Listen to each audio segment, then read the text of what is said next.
Senhoras e senhores, eu vou mostrar para vocês um estudo mostrando que a história do recebimento das tábuas das mãos de um Deus, que a gente hoje tida como Moisés, ela é um plágio de uma história, pelo menos um milênio, mais de um milênio, mais antiga do que a história da Bíblia hebraica.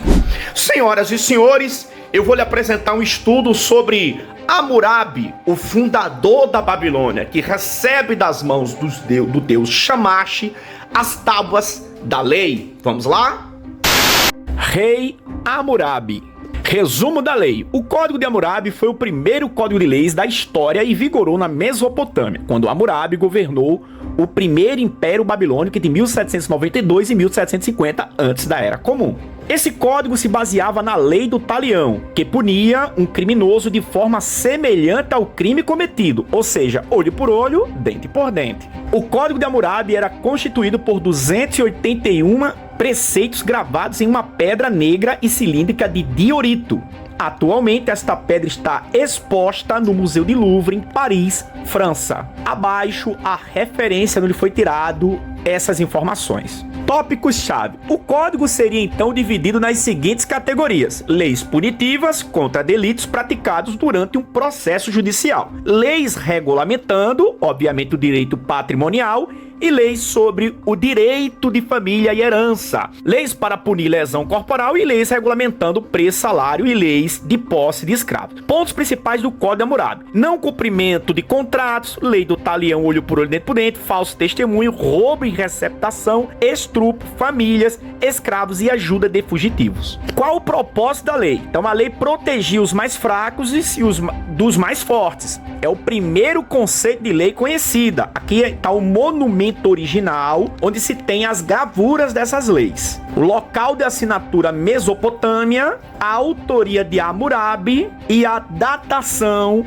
por volta de 1750 antes da Era Comum. Código de Hammurabi. O Código de Hammurabi é considerado a legislação mais antiga de toda a humanidade. Atualmente, ela se localiza no Museu de Louvre, em Paris. Quem é Shamash? Samas em arcádio, ou Samas Shamash, que lê-se também Sol, também referido como Shamash, era uma deidade mesopotâmia nativa e o deus Sol do panteão arcádio, assírio e babilônico. Shamash foi o deus da justiça da Babilônia e Assíria, correspondente ao deus Utu sumério. Era filho de Sin-Ningal, irmão por parte de mãe e pai de Istar.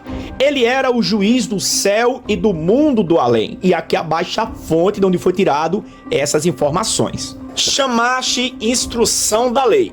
Shamash sentado, descrito como entregando os símbolos de autoridade a Hammurabi, relevo na parte superior da estela do Código das Leis de Hammurabi. Hammurabi tapando a boca, conversando com Shamash, Shamash entregando os códigos da lei, conforme a gravura nessa estela acima. De Hammurabi a Moisés. Hammurabi, entre 1792 a 1750, esta estela data de 1750 antes da Era Comum. Hammurabi tem inúmeras provas arqueológicas. Agora vamos para Moisés. Segundo a Torá, viveu por 120 anos, teria nascido entre 1560 antes da Era Comum e falecido em 1440. Segundo outra tradução rabínica, teria vivido entre 1391 antes da Era Comum a 1271 antes da Era Comum.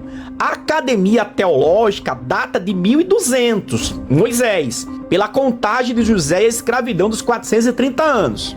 Então há uma briga muito grande no meio acadêmico, entre o rabinato e os acadêmicos, que não se sabe a exatidão da data em que Moshe, ou Moisés, nasceu, senhores. É um grande mistério. Moisés não tem nenhuma prova arqueológica que prove a real data. Então não existe nada na história que prove a real data do nascimento de Moisés. Fora da Bíblia, Moisés é um mito, comprovado por vários acadêmicos pelo mundo, incluindo o judeu e arqueólogo Israel Finkelstein. De Hammurabi, a Bíblia hebraica. Hammurabi, a gente já sabe a data, 1792 a 1750, antes da Era Comum. A Estela, 1775, 1750, antes da Era Comum.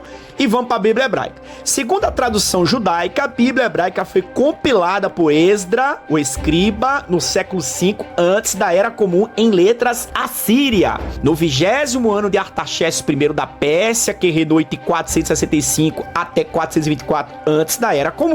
Segundo os acadêmicos mais premiados do mundo, atestam sua construção pós-cativeiro da Babilônia, a construção da Bíblia hebraica. A diferença de Hammurabi até a suposta construção da Bíblia hebraica por Esdra data de mais de 1 milênio, senhores. Tem vários PhDs que confirmam isso, como Jonathan McGolden, o italiano Mário Liverani, o judeu Israel Finkelstein e o brasileiro José de Arimacaé, entre outros. Muito obrigado e até o próximo vídeo.